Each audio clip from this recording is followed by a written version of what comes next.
Bien, ce matin,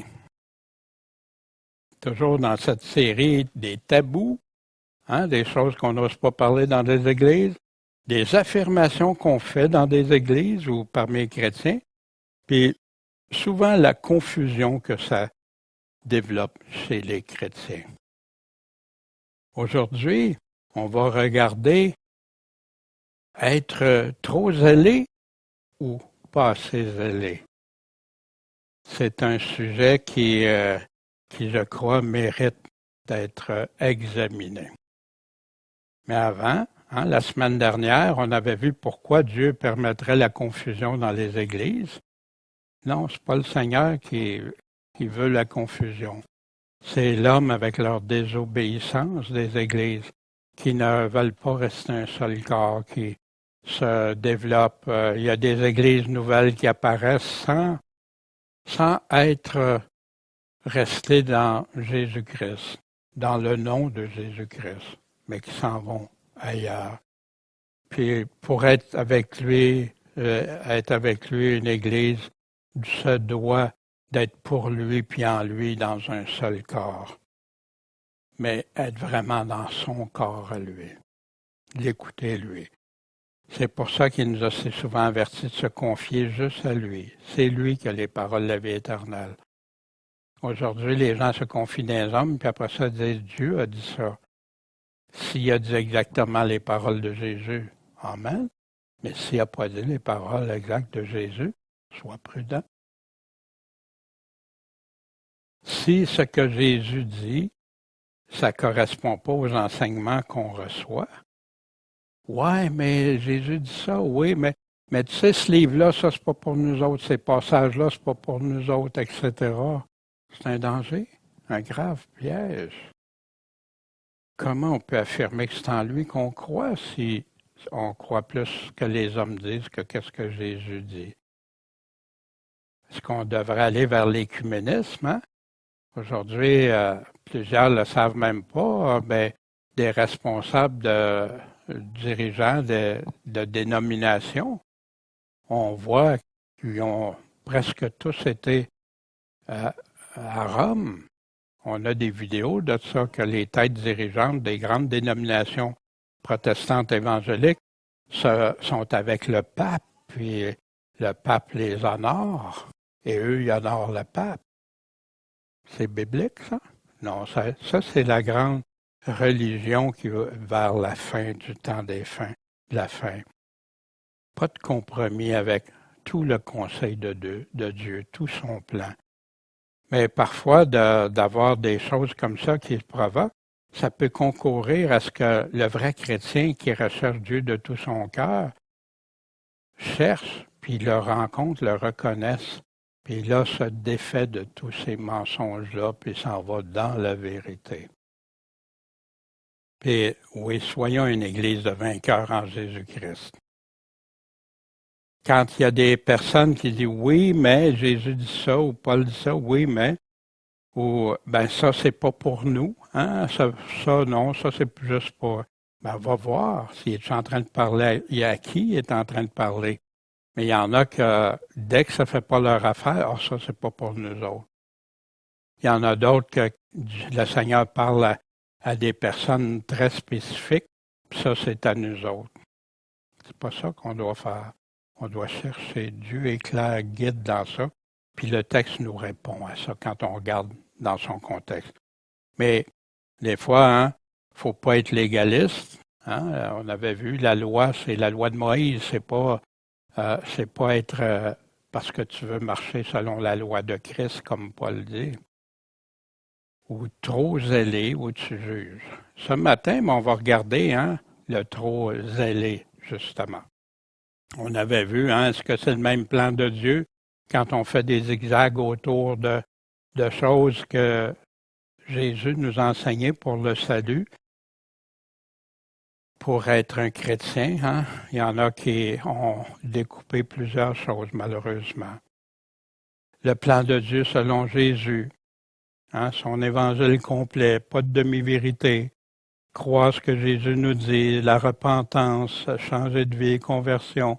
Jésus devient le patron de ma vie. devient disciple, on suit, on écoute, on l'aime, on obéit à ses commandements comme il nous demande. C'est un engagement progressif total, de progrès en progrès. Puis oui, on rencontre des choses, c'est un combat, la vie chrétienne. Persévérer, garder la foi.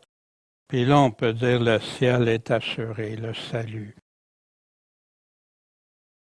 Et ce matin, peut-on être trop zélé ou pas? Pas assez zélé. Avez-vous déjà entendu ça? T'es-tu déjà fait dire que t'es pas assez zélé pour le Seigneur? Ça, c'est celle qui est dit le moins souvent. Celle, par contre, qui est dit le plus souvent, t'es-tu déjà fait dire que t'es trop zélé pour le Seigneur? Ou peut-être que t'es zélé parce que tu veux te sauver par tes œuvres, tu veux te sauver par tes moyens.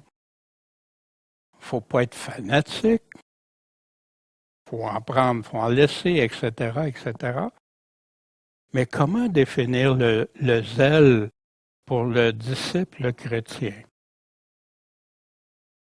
Combien de chrétiens sincères ont été rendus tièdes ou inefficaces dans leur service pour le Seigneur à cause de ce genre d'affirmation? Ah, t'es trop zélé ou non, fais ça. Pour ma part, moi, quand j'étais jeune chrétien, puis j'avais rencontré les pasteurs anciens de l'Église, tout ça, puis là, moi, j'aimais beaucoup, hein, hey, il faut évangéliser, puis j'allais évangéliser dans la rue, puis là, voici, puis hey, quand je voyais quelque chose qui n'était pas selon, hey, comment ça qu'on fait pas ça comme ça? Puis là, ouais, attends, un jeune chrétien, là, t'es trop zélé, tu vas voir avec le temps. Ouais. Après, j'ai reconsidéré ça, puis j'ai vu qu'est-ce qui lui est arrivé avec le temps aussi. Puis, merci Seigneur que je n'ai pas tombé dans ce panneau, puis m'être laissé impressionné par ce genre de commentaires-là parce que j'étais jeune chrétien, puis eux étaient des chrétiens. Non, de le faire avec plus de sagesse, oui, mais de devenir tiède, non. Que dit le Seigneur Tout-Puissant à propos du zèle? C'est ça qu'un vrai chrétien se demande comme question. Peux-tu être trop zélé ou pas assez?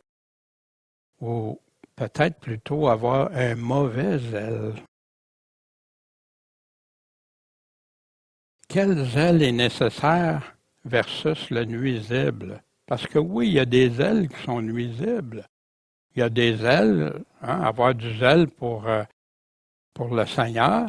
Puis il y en a qui ont un zèle, à un moment donné, oups, ça s'en va pas pour le Seigneur, mais on s'en rend pas compte. Ça m'est arrivé. Puis la grande question à se poser pour chacun de nous, veux-tu vivre le zèle, mais selon Dieu, pas selon ta pensée, pas selon ce qu'un tel te dit, ou tel théologien, ou tel livre, non. À moins qu'il t'ait dit exactement ce que la Bible dit. Il y a un seul endroit qu'on peut répondre en toute vérité, sans confusion, sans compromis. C'est dans la parole de Dieu. La définition du zèle, hein? Ben oui, là, on doit aller regarder, hein? Quelle est la définition du mot zèle? Parce que si je ne comprends pas le mot zèle, ça va être bien difficile de comprendre le reste. C'est la même chose avec le mot grâce, c'est la même chose avec les mots royaume, hein? On parlait de ça. C'est plein de mots. Salut, grâce, puis tu vas parler à différentes églises, puis ils vont avoir des définitions différentes. Pourquoi ça arrive? Parce qu'ils vont puiser dans leur livre de théologie ou leur confession au lieu d'aller regarder juste ce que la Bible dit. Le mot utilisé en grec, strong, hein, zélos, ce mot-là a plusieurs significations. Comme chacun des mots qu'on regarde dans notre dictionnaire français, hein, peut avoir différentes significations. Qu'est-ce qui va faire la différence? C'est qu'on lit tout. Là, on va comprendre l'utilisation du mot. Dans quel il est. Exemple, tu peux avoir du zèle, hein, de l'ardeur Tu peux être zélé avec de la sollicitude, avec de l'amour, mais tu peux avoir un zèle amer aussi, avec de l'amertume. Hein, l'ardeur, la ferveur d'esprit, ardeur d'en poursuivre quelque chose, la défense. Hein. Des fois, des gens deviennent pleins de zèle quand ils défendent quelque chose, hein, ou défendent une conviction. Ça peut être le zèle en faveur d'une personne, d'une chose. Pour un chrétien, le zèle devrait être en tout premier vers Jésus-Christ, la personne de Jésus-Christ. Ça peut être une chose. Il y en a que c'est le bien matériel qui deviennent, sont zélés pour ça, pour ces choses-là. Ça peut être aussi la férocité de l'indignation. Hein? Quand quelqu'un est indigné, hein?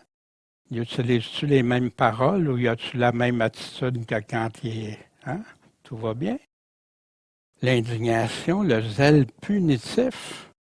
Ah, là, lui, ouais, là, on va lui montrer, ou je vais lui montrer. L'amertume, bien sûr, la rivalité sérieuse, des combats. On a ça dans le Nouveau Testament, des frères qui deviennent en combat, en chicane. La jalousie. Combien de faux prophètes que le Nouveau Testament nous parle qui est basé sur la jalousie, sur la rivalité. Envié. Paul a été envié par d'autres qui prêchaient Christ. On va le voir.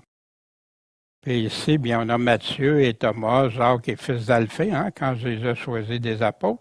Puis il y avait Simon, appelé le zélé, ou certaines versions vont dire le zélote, quelqu'un qui veut vraiment, qui est tout bouillant, tout pour lui. Les zélotes, dans le temps des Juifs, c'était ceux qui voulaient délivrer le peuple d'Israël, là, puis ils mettaient tout leur cœur prêt à mourir pour ça. Quelques exemples des sortes de zèle qui sont définis par leurs passages respectifs. Dans Romains, Paul dit « Quant aux zèle, soyez pas paresseux. » OK.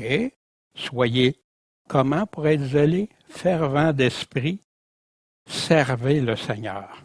Est-ce que le zèle est si facile à comprendre? Ah oui.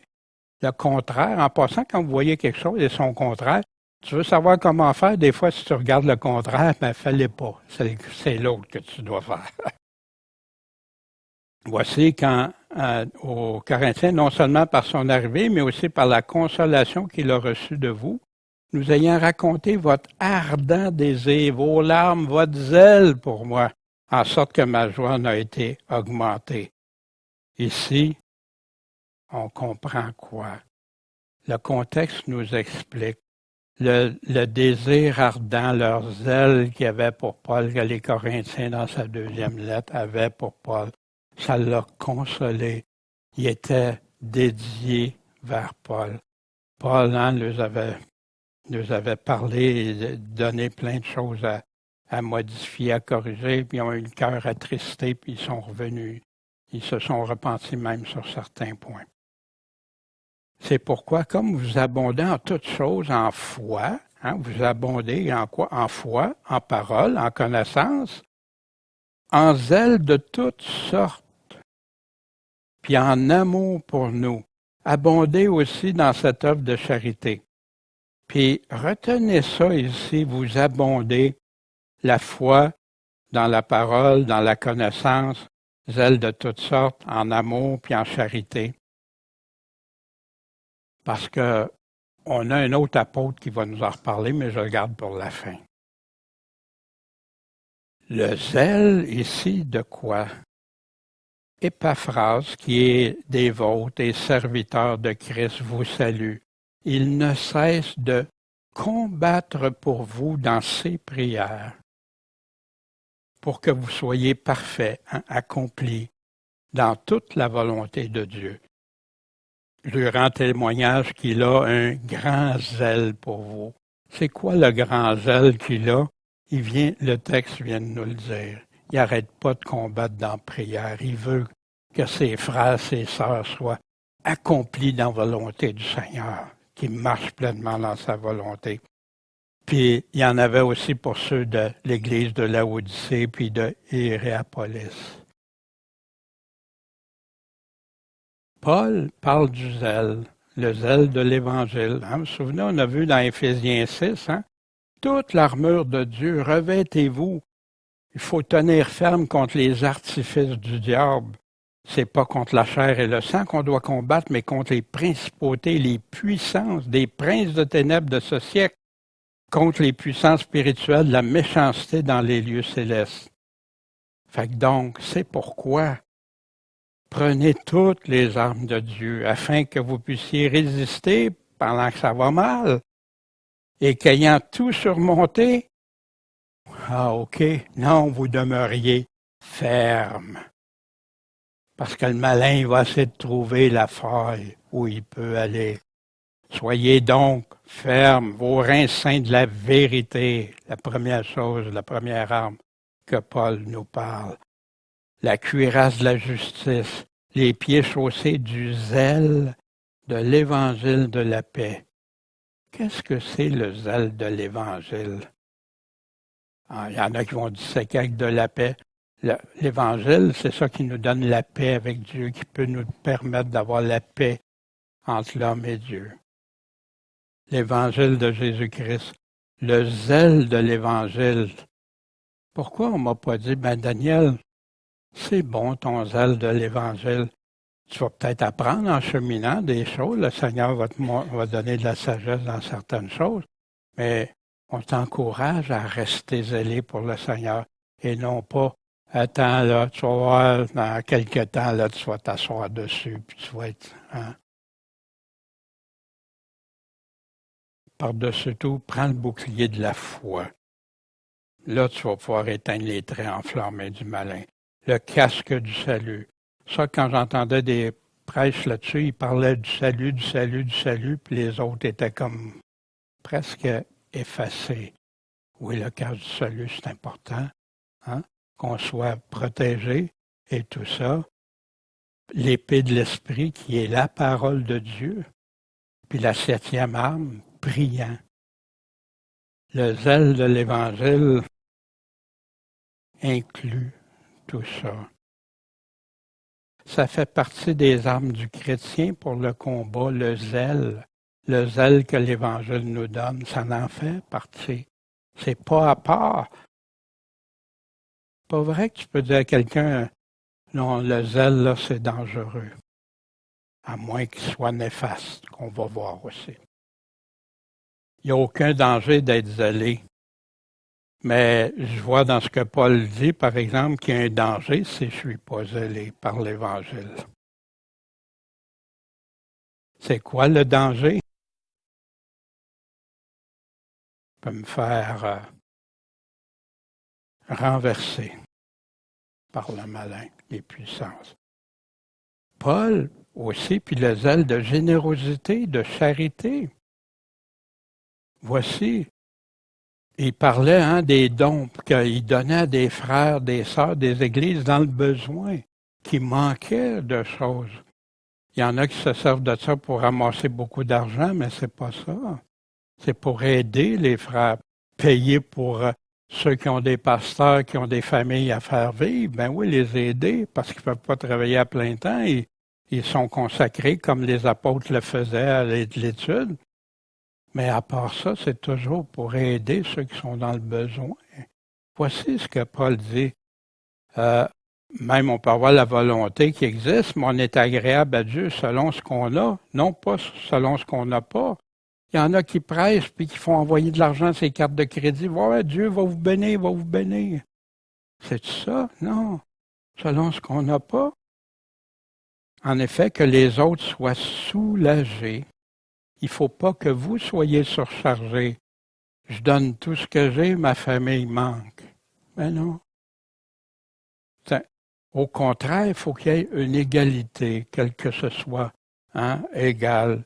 Que votre abondance supplée, puis leur abondance supplée à votre indigence, et comme vous l'avez en sorte qu'il y ait une égalité. Puis là, il nous parle d'un passage, celui qui recueillait beaucoup n'en avait pas plus, celui qui recueillait peu n'en avait pas moins. Grâce soit rendue à Dieu qui a mis le même zèle pour vous dans le cœur de Tite. Le zèle que Tite avait pour les Corinthiens. Parce qu'il s'est rendu à mon exhortation, il est parti avec un plus grand empressement et de son bon gré. C'est toujours volontaire quand tu sers Dieu. Pour vous voir. Fait qu'ici, il y avait un grand zèle de Tite pour aller voir les frères, les sœurs, pour aller à l'église, parce que Paul était inquiet de ce qui se passait à Corinthe et tout ça. Puis, il a été choisi aussi, mais pour porter les aumônes qu'on administre, et selon l'ardeur de votre zèle. C'est quoi l'ardeur de leur zèle ici? C'est l'argent qu'ils vont donner pour les autres. Fait que le zèle aussi peut toucher ces facettes-là, mais c'est quoi qui nous l'indique? Là? C'est qu'est-ce qu'on lit autour? Qu'est-ce qu'il y a décrit? On a pris cette précaution, hein? Ils ont pris la précaution d'y aller, Paul et quelques apôtres et titres pour que personne nous blâme dans l'administration de ces aumônes abondantes. Puis ayant soin de faire ce qui est bien, non seulement devant le Seigneur, mais aussi devant les hommes. Puis il faut être prudent. Là, il y avait de l'argent, des bonnes sommes d'argent. Ben, un chrétien doit se montrer, hein, ils ont pris des précautions, simplement, ce que certains ne prennent pas, puis qui se font prendre dans des pièges, souvent. On a aussi envoyé avec eux notre frère dont nous avons souvent éprouvé le zèle en plusieurs rencontres. Le zèle, c'est pas juste une fois, un matin je me lève, c'est un zèle qui est là, qui est grandissant, croissant. En passant, parfois on pense le zèle, là, je vais tout avoir ça tout instantanément. Non, c'est comme la sagesse. Ça se construit, ça se bâtit, notre zèle. On parlait d'un zèle en apparence ou en sincérité. Voici, hein, la plupart des frères étant encouragés par mes liens, parce que Paul est emprisonné, ils osent annoncer la parole encore plus hardiment, sans crainte.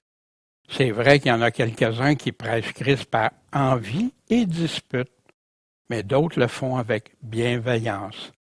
Les uns annoncent Christ dans un esprit de dispute. Hein, ils veulent se chicaner. Et non pas purement. Puis ils croient ajouter à l'affliction de mes liens. Fait qu'il y en a qui étaient jalousie de Paul ici. Il y avait des choses qui n'étaient pas. Ils voulaient, c'est comme si c'était une façon d'aller contre Paul. Mais les autres le font par affection, sachant que je suis établi pour la défense de l'Évangile. Qu'importe, de quelque manière que ce soit par un zèle apparent ou un zèle avec sincérité, Christ est annoncé. Puis ça, tu le vois, il y a des sectes, des fois, qui vont parler de Jésus-Christ, puis qu'il y en a qui vont se convertir parce qu'ils ont entendu parler de Jésus-Christ par ces sectes-là. Moi, ça m'est arrivé quand la première fois, je ne savais pas que j'étais rendu dans ce qu'on peut appeler une secte. Mais là, wow, qu'est-ce qui se passe? Mais j'ai connu celui qui m'a conduit à m'intéresser au Seigneur, il faisait partie d'une secte. Mais je ne suis pas resté dans la secte. Vous comprenez la différence? Parce que le Seigneur peut se servir de plein de personnes pour t'attirer à lui. Mais après, fais attention. Où tu vas, avec qui tu vas aller, puis pourquoi. Fait que, puis là, bien, il continue, hein, je me réjouis, je vais me réjouir encore, Jésus-Christ est annoncé. Je sais que cela tournera mon salut par vos prières et par le secours de l'Esprit de Jésus-Christ. Puis, Christ qui a toujours été glorifié dans mon corps le sera encore à présent, soit par ma vie, soit par ma mort.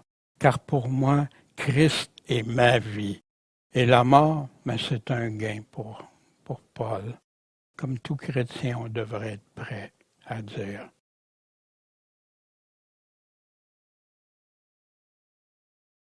Quel zèle est selon Dieu ici? En apparence ou avec sincérité? Paul n'est pas en train de dire que ceux qui le font en apparence sont corrects, là. Il ne dit pas ça. Mais ceux qui le font avec sincérité, eux le font pour Dieu, par affection. Est-ce que c'est purement ou avec un envie, esprit de dispute, avec amour ou avec méchanceté? C'est ça ici qui est parlé par Paul. Il y en a qui disent que le zèle peut être dangereux même pour ton salut, parce que tu veux te sauver par tes œuvres, parce que tu veux toi-même, etc. En passant, il n'y a aucun chrétien qui peut dire que Jésus-Christ n'est pas le chemin, la vérité, la vie éternelle. Aucun chrétien qui peut dire que il va être pur devant Dieu sans le sang de Jésus-Christ. Personne. Si quelqu'un dit ça, c'est pas un chrétien, parce que chrétien, c'est ceux qui suivent Jésus-Christ. Ce sont ses disciples. Mais voici ce que Paul disait encore aux Corinthiens, car voici cette même tristesse selon Dieu. Quel empressement ça n'a pas produit en vous? Empressement, synonyme de zèle. Paul les avait avertis qu'il y avait quelqu'un qui marchait dans l'adultère, fornication. Mais ils ont obéi à Paul, ils ont fait ce que Paul a dit, puis heureusement, en écoutant Paul, la personne s'est repentie et est revenue au Seigneur. Mais voici, quelle excuse, quelle indignation! Ça les a indignés quand wow, on a ça au milieu de nous autres, puis on ne l'avait pas réalisé. Quelle crainte! La crainte envers qui? Envers Dieu. Quel désir, quel zèle, quelle punition! Vous étiez prêts à tout. Vous avez montré à tous égards que vous êtes pur dans cette affaire. C'est ce que Paul cherchait aussi. Pensez-vous que Paul est pas plus heureux de savoir qu'ils ont fait ça, qu'il aurait laissé faire, puis qu'il aurait laissé cet homme-là avec la femme de son père dans l'Église? Voici, lorsque je vous ai écrit, ça n'a pas été à cause de celui qui a fait l'injure, ni à cause de celui à qui elle a été faite, mais pour vous faire connaître notre zèle pour vous devant Dieu. Nous autres, là, on vous le dit.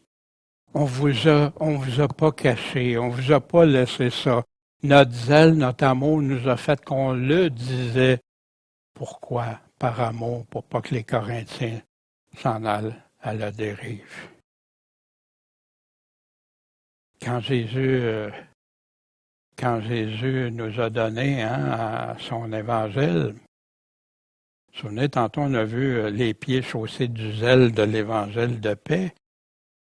Est-ce que c'est dangereux d'avoir du zèle de l'évangile? Comment une des armes du chrétien peut-il être un piège ou dangereux pour ton salut? Mais qui ose contredire ce que la parole nous dit? Qui fait ça? Est-ce que c'est des fidèles serviteurs du Seigneur? Moi, je me pose de sérieuses questions, mais j'ai des sérieuses réponses aussi. Voici Jésus. Je reprends et je châtie qui? Tous ceux que j'aime. Donc, aie du zèle, puis repens-toi. Jésus nous dit que le zèle est dangereux. Je pense que c'est plutôt dangereux si tu n'en as pas de zèle. Si quelqu'un te dit que le zèle c'est optionnel, c'est à ton libre cours, que c'est superflu, que seulement la grâce est nécessaire, bien Jésus nous dit ici que pour sa grâce, pour son pardon, ici, cette Église-là doit se repentir. Avoir la foi pour retourner dans la grâce de Dieu. Hein? Oui, vous allez voir, on va le lire tantôt au complet. Que veux-tu par toi-même te sauver par tes œuvres? C'est-tu pour ça que tu es zélé? Ou c'est parce que tu aimes ton Seigneur? Parce que tu veux le suivre, tu veux marcher avec lui, tu veux obéir à ses commandements? Comme il dit, celui qui m'aime obéit à mes commandements. Celui qui n'obéit pas à mes commandements ne m'aime pas. Hein, l'apôtre Jean qui le répète, on l'a vu si souvent. Un zèle inutile et dangereux ou conforme à l'Évangile? Voici dans le passage de Philippiens, on va regarder ça au chapitre 3. Au reste, mes frères, réjouissez-vous dans le Seigneur. Savez-vous pourquoi Paul insistait et parlait beaucoup de la réjouissance? Parce que les Philippiens étaient fortement persécutés, ils vivaient des choses très qui allaient au-delà. Puis c'est un des endroits qui avait une très forte persécution.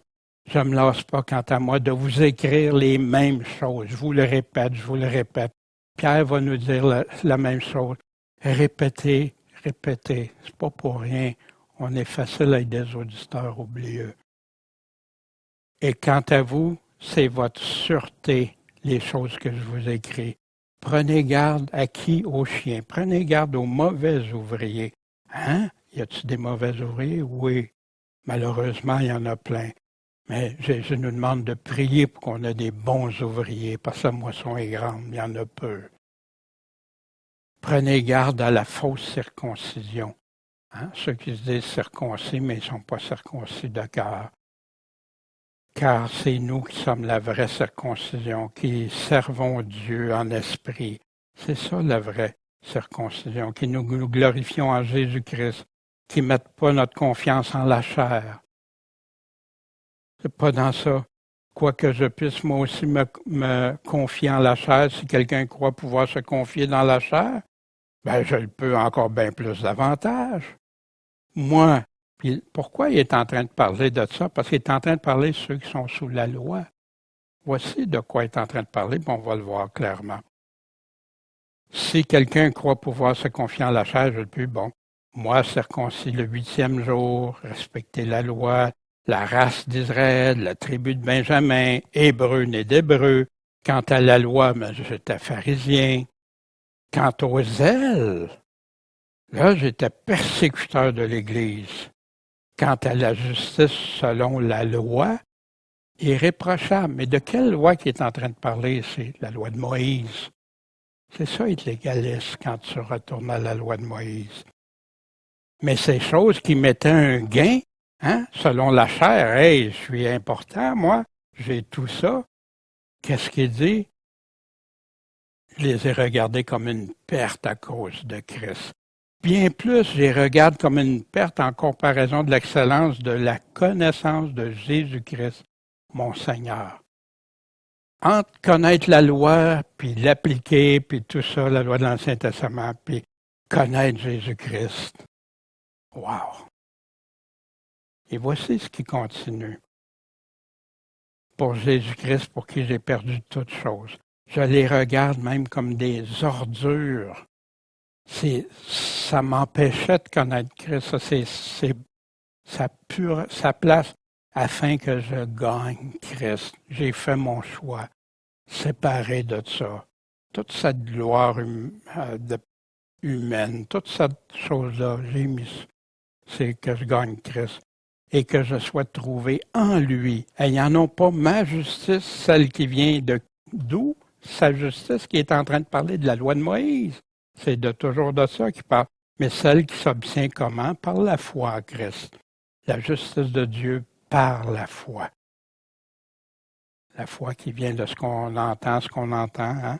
Vient de la parole de Dieu. La foi qui nous amène à l'obéissance. Donc, ben oui, puis là, c'est afin que je connaisse Christ et l'efficace de sa résurrection et la communion de ses souffrances. Paul souffrait beaucoup, les Philippiens aussi. Fait que ça les touchait, ça. Ses souffrances aussi, en devenant conforme à lui dans sa mort. Pour parvenir, si je peux, à la résurrection des morts. Non pas que j'ai déjà atteint le but ou que je sois déjà parvenu à la perfection, mais je cours avec ardeur pour saisir le prix. C'est pour cela aussi que j'ai été saisi par Jésus-Christ. Frère, pour moi, je ne me persuade pas d'avoir saisi le prix. Je ne l'ai pas encore, ça. Mais je fais une chose, oubliant ce qui est derrière moi, les choses que ma chair, que ma glorification et tout ça, et m'avançant vers ce qui est devant. Je cours avec ardeur, avec zèle, vers le but Pourquoi qu'il fait ça? Pour le prix de la vocation céleste de Dieu en Jésus-Christ. C'est quoi la vocation céleste? C'est quand on va être en haut avec lui. C'est pour ça. Il court pour ça avec ardeur. Quand quelqu'un dit, Paul dit que tu as juste à croire pour être sauvé, mais fais attention, parce que toutes les autres choses qu'il dit, qui définissent c'est quoi croire, tu ne peux pas les découper, là, les enlever, faire comme s'ils n'existaient pas. Puis, quand Paul dit, quand on a débuté, de qui il parle quand il dit « Prenez garde aux chiens, prenez garde aux mauvais ouvriers, prenez garde à la fausse circoncision ». Ici, il est en train de parler de ceux sous la loi de Moïse qui ramenaient les gens sous la loi. Mais où est-ce que Paul plaçait tout son zèle avec plein d'amour en Jésus-Christ, à faire tout ce qu'il pouvait avec ardeur, son zèle plein d'ardeur pour le Seigneur Tout-Puissant. Un zèle contraire à l'Évangile? Voici Jésus quand il est rentré dans le temple avec un fouet. Il a renversé les tables. Hein, mon Jésus d'amour, il ne ferait pas ça? Non, Jésus, quand il est en colère, pourquoi? Parce qu'il offensait son Père. Puis oui, Jésus s'est mis en colère. Est-ce qu'il a péché? Non, pas du tout. Il est en train de faire la volonté du Père. Voici, ne faites pas de la maison de mon Père une maison de marché. Vous savez que c'est triste aujourd'hui, tu en as plusieurs endroits qui vendent toutes sortes de choses. Ah, c'est pourri. Fais attention à ça. Oui, que tu ailles chercher une Bible puis que tu la revendes au même prix ou avec les frais pour quelqu'un qui vient à l'église, c'est pas là que je vois un mal. Mais c'est que tu vends plein de livres, plein d'affaires, plein de choses, même il y en a qui vendent des voyages, il y en a qui vendent toutes sortes de choses, là. C'est ça la maison du Seigneur. Alors, ces disciples se sont souvenus qu'il était écrit « Le zèle de ta maison m'a dévoré ». Hein? Dieu, ce zèle-là, là, c'est vraiment contraire à ce que Dieu attend. Et voici quand Paul disait « Le souhait de mon cœur, ma prière à Dieu pour les Israélites, ceux qui étaient encore sous la loi, c'est qu'ils soient sauvés. » Parce que je leur rends ce témoignage. Ils ont du zèle pour Dieu. Ils sont sous la loi, mais ils ont du zèle pour Dieu. Mais un zèle sans connaissance. Un zèle qui ne connaissent pas Dieu, ils ne connaissent pas son évangile, ils ne connaissent pas de quoi ils sont en train. Ils sont zélés. Pourquoi? Pourquoi? Parce qu'ils ne connaissent pas la justice de Dieu. Fait que là, ils cherchent à établir leur propre justice. Chercher d'abord le royaume et la justice de Dieu, c'est quoi? Vis selon Jésus-Christ, vis selon ses enseignements, puis tu vas vivre selon la justice de Dieu. Puis voici, ils cherchent à établir leur propre justice, puis ils ne se sont pas soumis à la justice de Dieu. Pourquoi? Parce que Christ est la fin de la loi de Moïse pour la justification de tout croyant. Tu vas être justifié, n'arrive pas avec la loi pour être justifié devant Dieu. En effet, Moïse décrit ainsi la justice. Fait que c'est vraiment de la loi de Moïse encore qui est en train de parler. Il y en a qui appliquent ça à ta façon de vivre avec le Seigneur. Tu vas lire dans le Nouveau Testament, « Ah, t'es légaliste. » Pardon? Qui est en train de dire ça? C'est Jésus même, puis tu traites Jésus de légaliste ou Paul de légaliste? Voyons donc. Le zèle contraire à l'Évangile, puis le bon zèle. Voici aux Galates. Vous vous souvenez? Un autre évangile. Tu peux-tu croire à un autre évangile sans être anathème ou maudit? Non. Il y a un seul. Puis Paul le dit, est-ce que je suis devenu votre ennemi en vous disant la vérité? Fait que là, il parle de ceux qui voulaient les ramener sous la loi, puis c'était comme ça. Le début de l'Église, c'était des gros combats, des Juifs qui s'étaient convertis puis qui arrivaient avec la loi. Mais non, la loi est accomplie, c'est fini, là. Là, c'est sous la nouvelle alliance, le Nouveau Testament qu'on est. Fait que là, il lui dit, ils sont zélés pour vous, mais pas loyalement. Au contraire, ils veulent vous détacher de nous, les apôtres, qui avons amené la parole de Jésus, sa vérité, son évangile, afin que vous soyez zélés, mais pour eux. Beaucoup de jalousie encore dans ça, puis de méchanceté. Or, il est mal d'être zélé pour le bien? Non.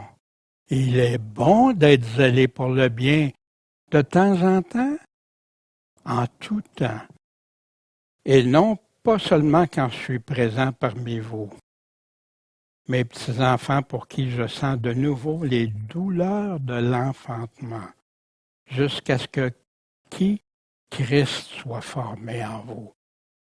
C'est important d'avoir Christ formé en nous pour être chrétien. Je voudrais être maintenant avec vous et changer de langage. Pourquoi? Parce que je suis dans une grande inquiétude à votre sujet. Pourquoi Paul était inquiet? Il avait annoncé l'Évangile aux Galates. Les Galates avaient suivi l'Évangile, puis tout ça. Puis là, il arrive quelqu'un avec la loi de Moïse, puis là, il faut que vous suiviez la loi de Moïse, faire circoncis, puis suivre ce que Moïse, toute la loi de Moïse. Wow! C'est un faux évangile, qu'il soit anathème, celui qui vous amène un autre évangile différent de celui que nous, les apôtres, on vous a montré. Là, Paul était inquiet. Ici, on a vu le bon puis le mauvais zèle dans le même passage. Pas d'autre évangile que celui de Jésus-Christ. La vérité seulement. C'est ça que Paul est en train de lui parler. Le zèle destructeur qui empêche Christ d'être en nous, qui a rajouté un évangile en qui on a rajouté ce que Jésus n'a pas prêché, qui ramène, qui veut retourner en arrière. Voici Jacques qui nous parle d'un zèle. Puis là, il parlait d'une fontaine, par la même ouverture, peut-tu avoir de l'eau douce puis de l'eau amère? Ben non, tu sais. De même, aucune fontaine ne peut donner les deux.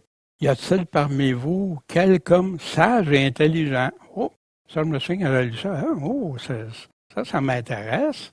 Puis là, je vais pouvoir savoir, je suis sage et intelligent ou pas, ou qu'il montre. Il dit comment? Qu'il montre ses œuvres par une bonne conduite. Ah! Ben non, les œuvres, non, c'est dangereux. Non. Jésus dit qu'il va venir nous juger selon nos œuvres à chacun. Y a-t-il parmi vous quelqu'un sage, intelligent, qui lui montre ses bonnes œuvres, une bonne conduite avec la douceur de la sagesse? Est-ce que j'avais toujours cette douceur-là? Non. Ben, OK, Seigneur, tu veux que j'y aille avec la douceur de la sagesse. Ça ne veut pas dire de ne pas être ferme, la douceur. Tu peux être doux, puis être ferme dans ce que tu crois, dans tes convictions, ou surtout dans les convictions que Dieu donne, nous dit. Mais si vous avez un zèle amer, là, j'ai un zèle, mais pour attaquer, pour être méchant, pour être jaloux, être là, tu sais, il y a un esprit de contention dans votre cœur. C'est la querelle que je cherche. Là. Je cherche pas la vérité, là. C'est ça que je veux, moi. C'est ça que je crois, c'est ça que je vais dire aux autres. Fais attention, parce que ça porte pas grand fruit, ça. Bien au contraire. Mais ne vous glorifiez pas. Mentez pas contre la vérité. Hey, ça serait-tu terrible, mentir, hein, en plus? C'est pas la sagesse qui vient d'en haut, mais elle est terrestre, elle est animale selon la chair, puis il rajoute et diabolique. Ça m'avait frappé. Wow, ça vient du malin, ça. Ce genre de sagesse-là. Un zèle amer, puis tu veux chicaner partout. Parce que partout où sont la jalousie et la chicane, il y a du trouble et toute espèce de mal. Il y a plein dans les églises, il y en a plein d'histoires. À partir d'hommes qui ont fait des divisions, des chicanes. On parlait ce matin de Darby, John Darby, qui a fait des dégâts. Hein, puis là, il ne faut pas parler de ça. Tu juges, condamnes. Non, non, c'est ses propres paroles. Puis d'autres frères ont regardé ce qu'il faisait, puis c'était pas selon la parole. Bien ici, est-ce qu'il était méchant envers lui? Non. Mais il aimait ceux qui étaient entraînés parce que ils l'ont averti, lui, premièrement. Après ça, ils ont averti. Il n'a pas voulu se repentir, il a voulu garder la même voie. Après ça, ils ont averti les frères. Puis il y a des frères qui sont tous partis. Ça fait des divisions, des églises séparées au lieu d'être un seul corps pour Christ. C'est ça des fruits. Vous les reconnaîtrez d'après leurs fruits, Jésus nous dit. La sagesse d'en haut, elle est d'abord pure. Pas de cochonnerie dedans. Pas de contamination. Paisible. C'est la paix. Oui. Modéré. Hein? Pas partir sur ses grands chevaux. Puis, comme je l'ai vu des fois, des chrétiens s'ostinaient ensemble. La colère était là, le ton était monté. Incroyable. Traitable. Hein? La sagesse, là, j'ai pas toutes les fermées. Non. Je vais écouter. Puis surtout, je vais écouter avant de me prononcer pour pas faire une folie, hein, comme la Bible nous dit. Pleine de miséricorde. Hein? Si j'ai pas ça, je vais être pardonné comme je vais avoir pardonné. Je vais avoir la miséricorde comme j'aurais donné la miséricorde. Savoir que quelqu'un peut se tromper, que quelqu'un peut faire des choses qui ne sont pas selon la parole de Dieu. Mais je lui dis, il m'a offensé, je vais être plein de miséricorde, même envers mes ennemis, combien plus entre des frères, puis de bons fruits, des fruits selon Dieu. Impartial, fait que je ne prendrai pas parti pour un bloc. Ah, lui, c'est plus mon chum, hein, ou je vais prendre position pour lui. Non, jamais. La sagesse, c'est ce que Dieu dit. Ça, oui, c'est bon, ça, c'est pas bon. Ça, c'est pas correct, ça, c'est correct. Qui que ce soit, pas d'exception de personne. Et sans dissimulation. Il n'y a rien dissimulé, rien caché, puis aucune hypocrisie que tu caches. Or, le fruit de la justice se sème comment? Dans la paix, pour ceux qui s'adonnent à la paix.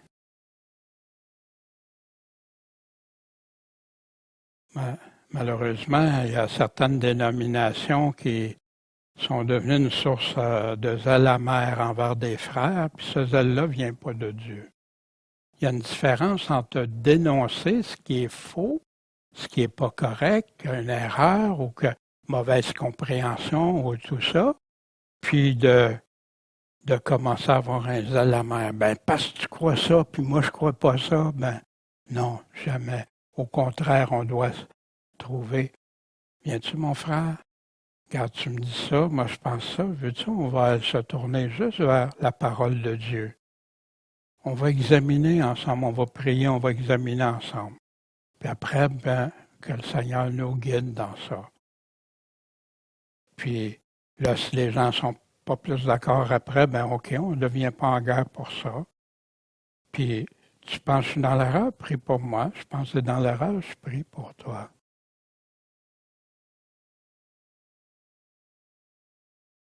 Paul s'est servi quand il témoignait son évangile, et pourquoi qu'il utilise un zèle qui n'est pas selon l'Évangile pour en convaincre d'autres?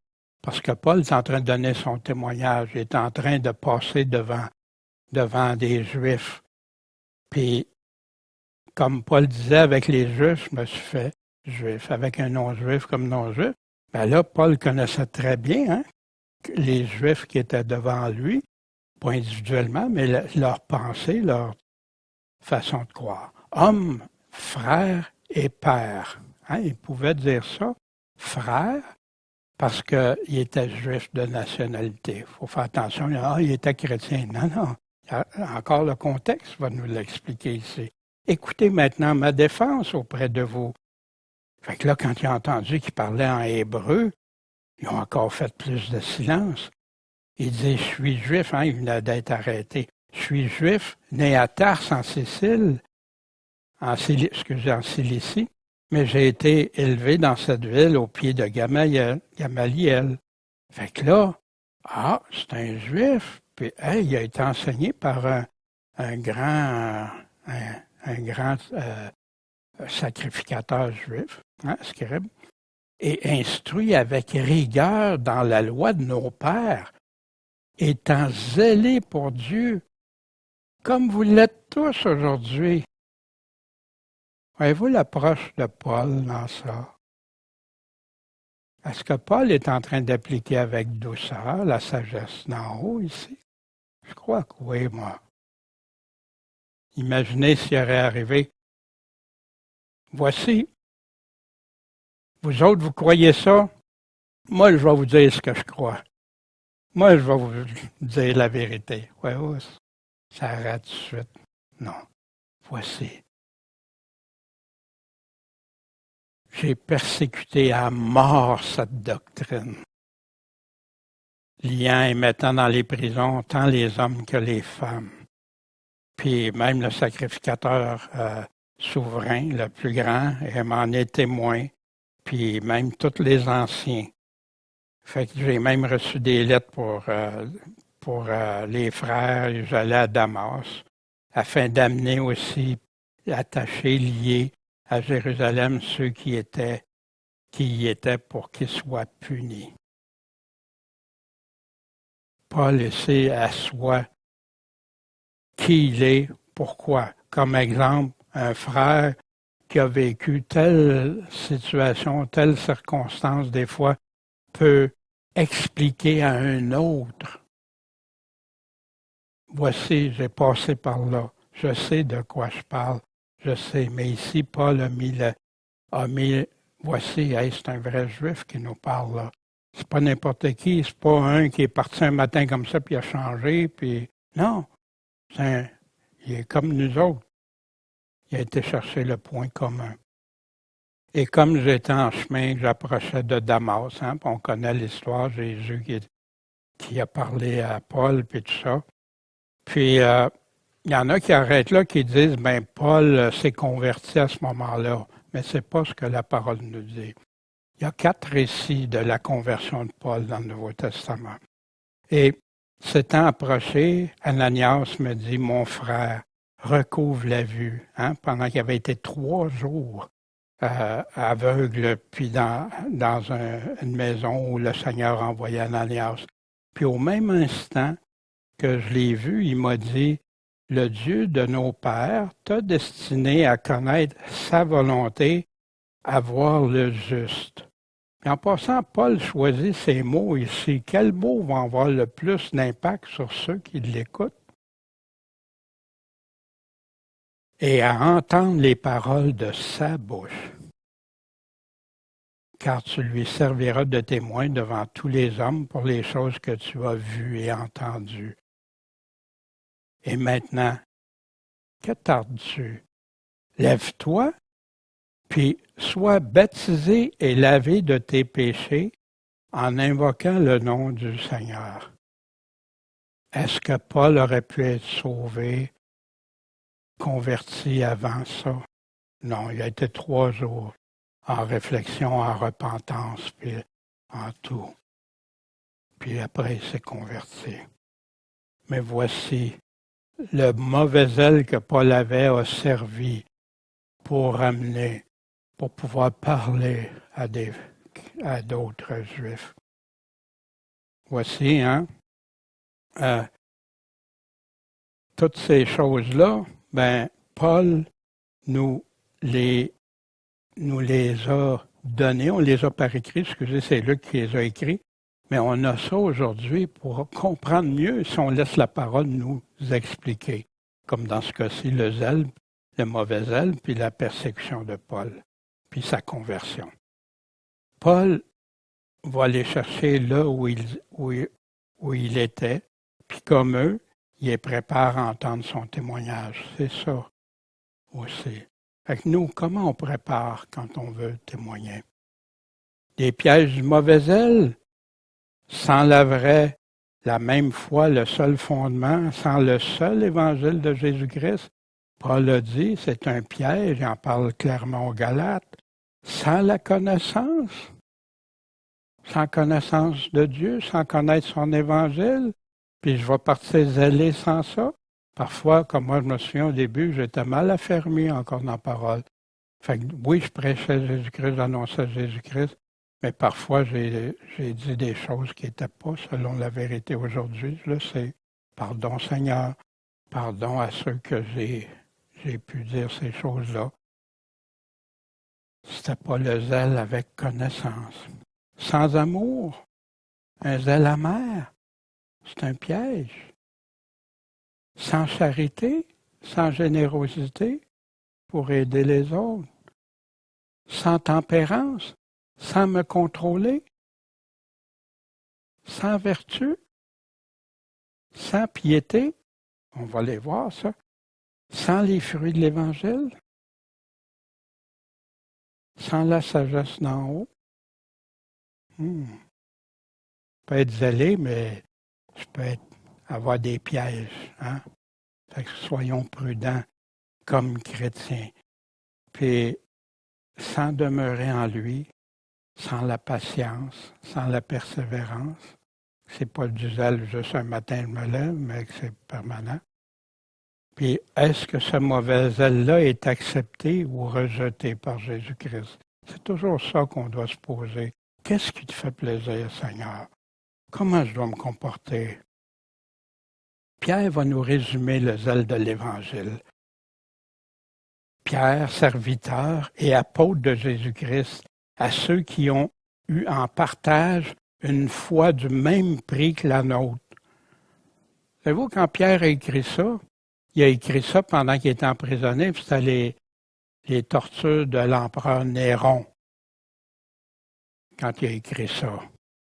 Et voici, une foi du même prix que la nôtre, la même foi, le même évangile, ce qui a coûté la même chose au Seigneur, puis dans la justice de notre Dieu et Sauveur Jésus-Christ. La grâce et la paix vous soient multipliées.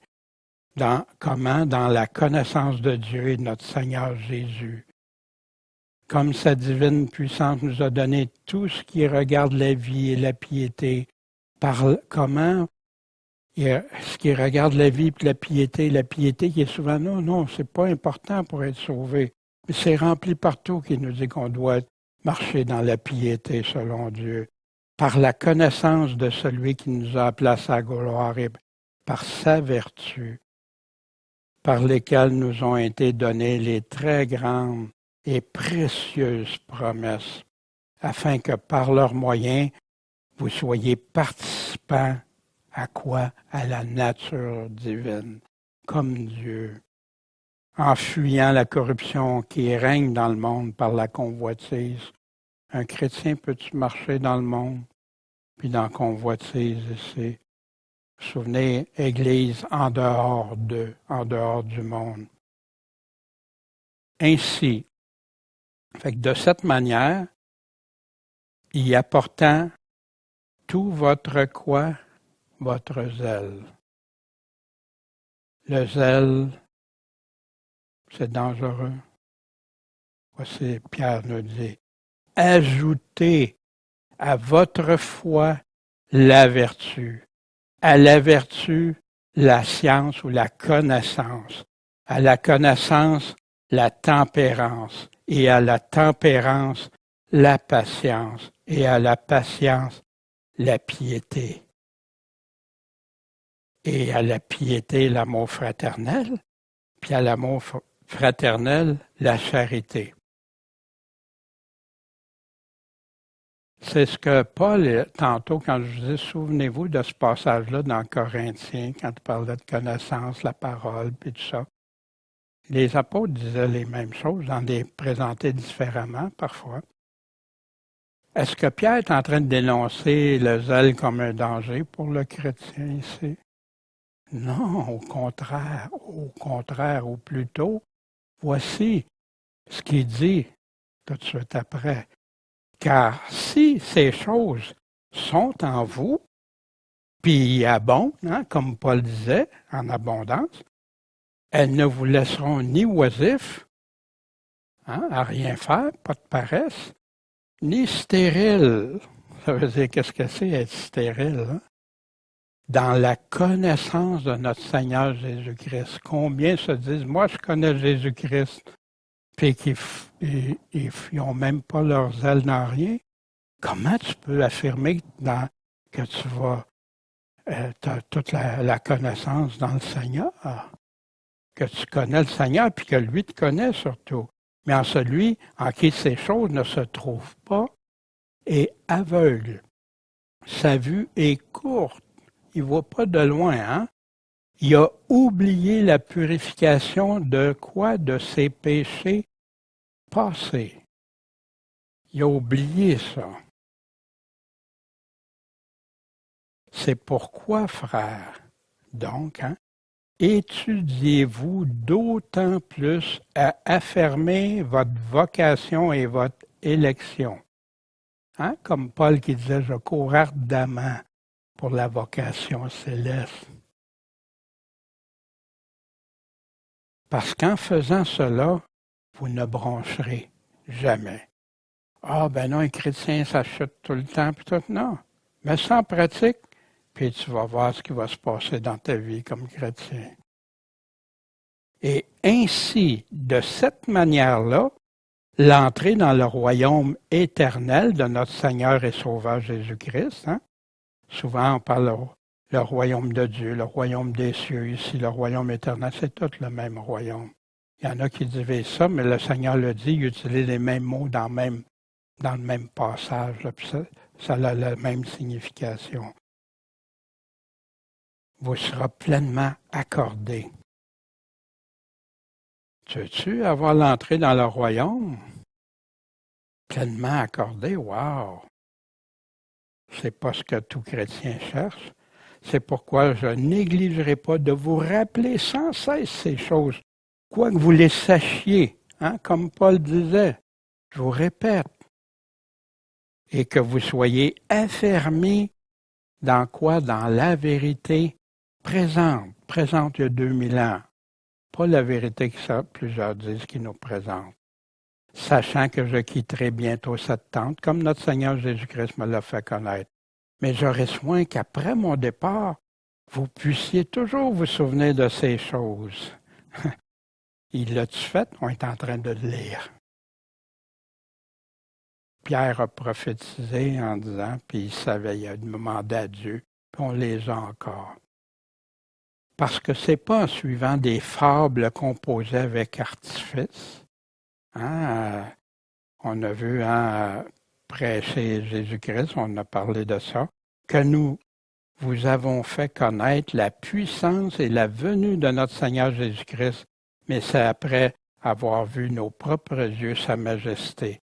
Puis Pierre va continuer après, puis il va dire, on était là quand il y a eu Moïse, avec Moïse, Élie, puis que le Père, il y a une voix qui a dit, celui-ci est mon fils bien-aimé. Écoutez, c'est lui qu'on écoute.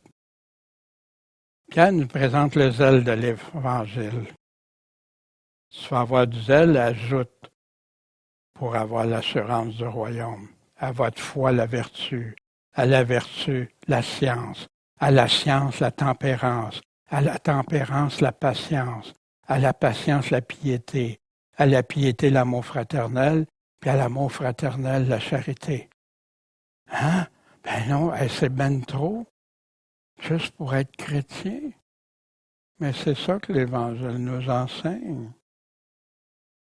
Mais tout d'un coup, non, de progrès en progrès.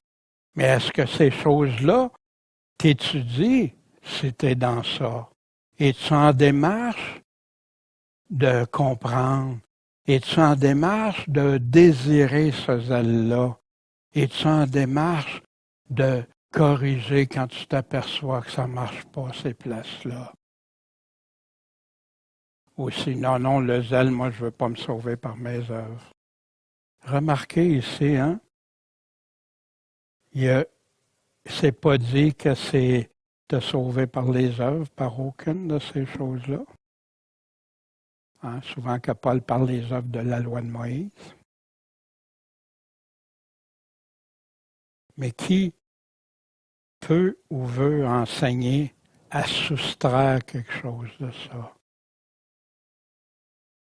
Moi, je n'ai pas le droit. J'ai aucune autorité pour soustraire rien de ce que l'apôtre Pierre dit. Puis il dit exactement comme Paul a dit. Est-ce qu'on s'étudie pour ça? Quand est-ce qu'on l'a fait? Pas besoin de décourager. Faisons juste ce que l'Évangile nous demande. On va être heureux. Oui, on va avoir des combats. Oui, ça prend l'armure. Oui, mais Dieu nous donne un zèle, le zèle de l'Évangile. Moi, je sais bien quand il m'a saisi par son Évangile, le zèle que ça a donné. C'est pas, Satan, ça va s'éteindre tantôt. Non. Ça fait quarantaine d'années. Et non, c'est là. C'est bouillant là. Merci, Seigneur. Puis je veux le garder, quoi que dise n'importe qui. Imaginons une église de chrétiens qui ont le zèle de l'Évangile, qui ajoutent leur foi à la vertu la connaissance, à la connaissance la tempérance, à la tempérance la patience, la persévérance, à la persévérance la piété, à la piété l'amour fraternel, à l'amour fraternel la charité. Hein? Amour, l'aimer Dieu en premier, l'aimer de tout son cœur, son âme, sa pensée. Pensez-vous que c'est moins exigeant que ça?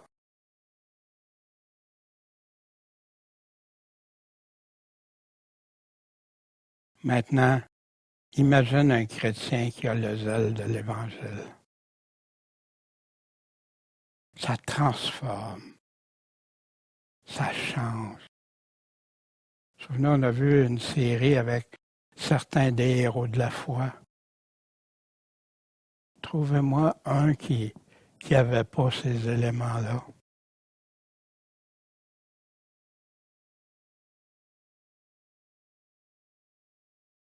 Si jamais tu réalises que ton zèle ou celui de ton Église n'est pas selon la doctrine de Christ.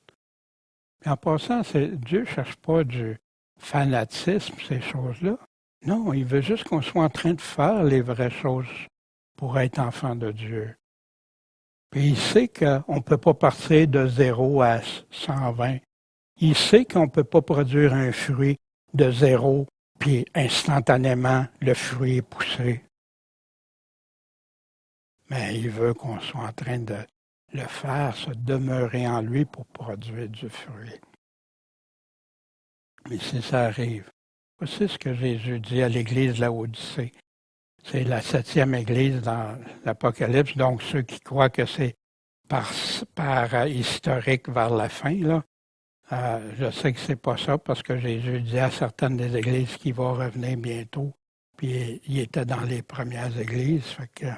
Mais voici ce que dit l'Amen, le témoin fidèle et le véritable.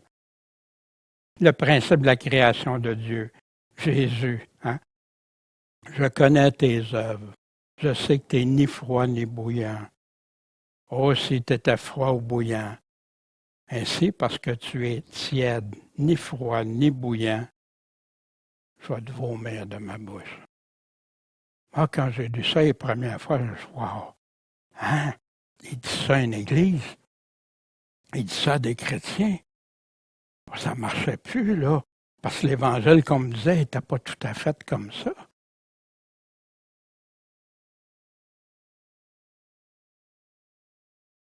Car tu dis, je suis riche. J'ai tout ce qu'il me faut, moi. Je me suis enrichi, puis j'ai besoin de rien. Hein? Fait penser à ça. Ah, je suis sauvé maintenant. J'ai plus besoin de tout ça, là. C'est plus pour moi, ça.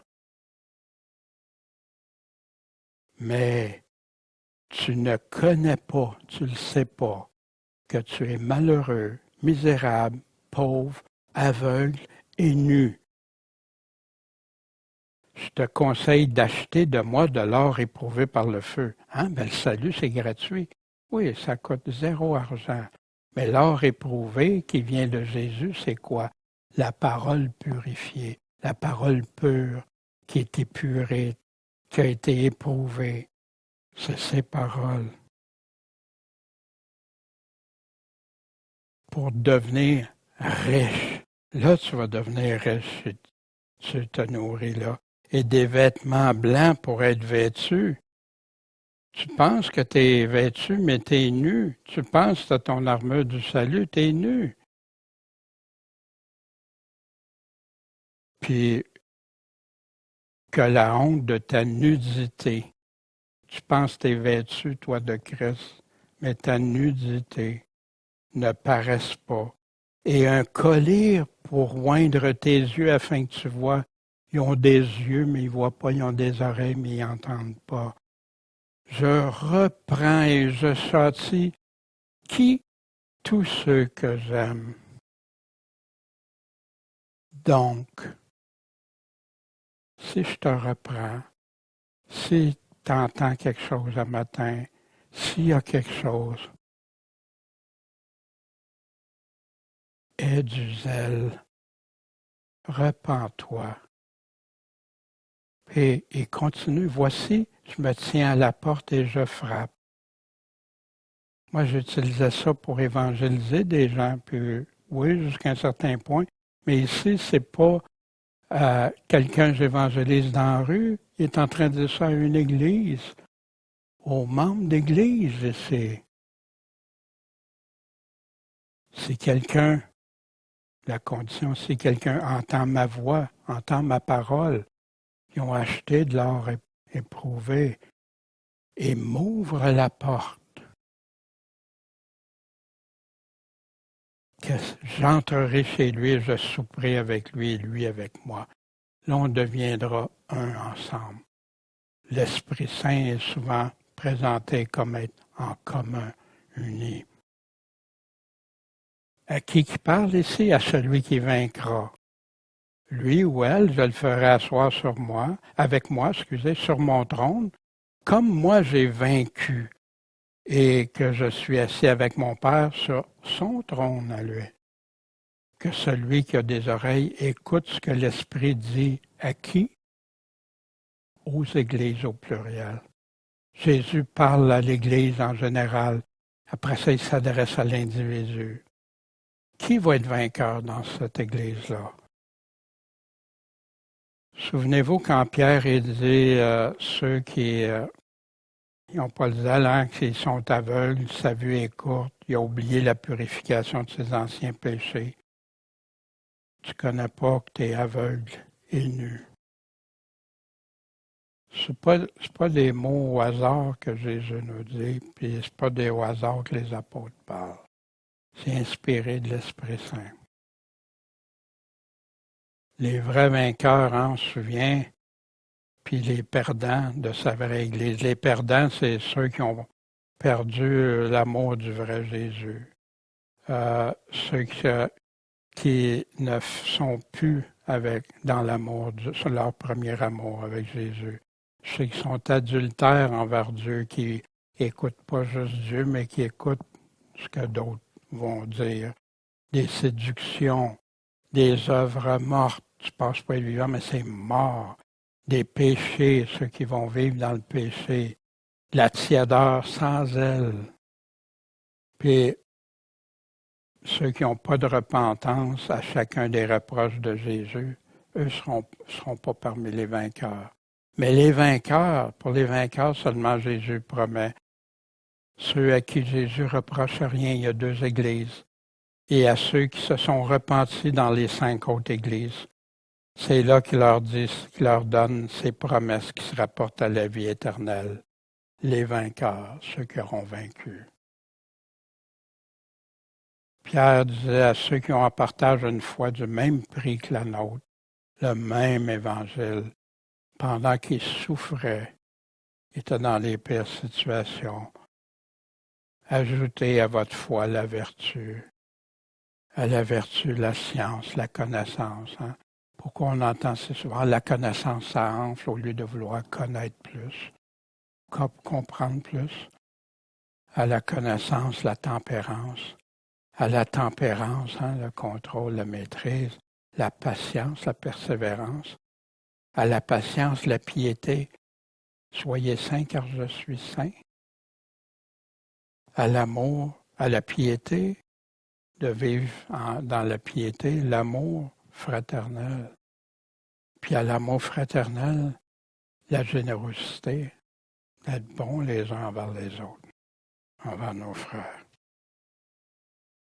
Puis ça, Pierre nous dit, apportez-y tout votre zèle, ajoutez tout ça, puis vous allez voir qu'est-ce qui va se produire. Hein? Ainsi, l'entrée dans le royaume éternel de notre Seigneur et Sauveur Jésus-Christ vous sera pleinement accordée. Y croyez-vous? Je sais que vous y croyez. Comme Pierre disait, je répète les mêmes choses c'est souvent, mais c'est pas pour rien. Pierre dit par des avertissements. Puis ces avertissements-là, il faut qu'ils restent en nous, qu'on les comprenne, qu'on les saisisse.